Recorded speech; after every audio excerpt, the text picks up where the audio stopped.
अस्सलाम वालेकुम। आज हम बनाने लगे हैं कराची बिरयानी। चावल मैंने भिगो दिए थे, ये देख 1 घंटा पहले। इसके साथ ये देखिए चिकन और इमली मैंने भिगोई है, जो कड़ी पत्ता, नमक। मैंने पानी उबालने के लिए रखा हुआ है, इसमें मैं डालती हूँ नमक, उसमें ज़रूर कड़ी पत्ता। जब पानी उबल जाएगा इधर मैं मसाला तैयार कर लिया, उसमें टमाटर, हरी मिर्चें ये डालते हैं। मसाला मुझे देखिए, मसाला रेडी हो गया। अब मैं डालने लगी हूँ बिरयानी मसाला और इमली का पानी। मसाला तैयार हो गया, उधर चावल उबल गए माशाल्लाह।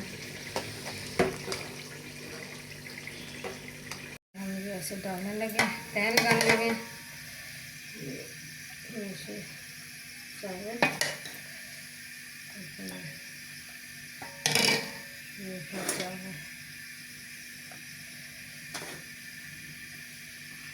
ऐसे ऐसे तय लगाते रहना है और चावल डालते रहना है।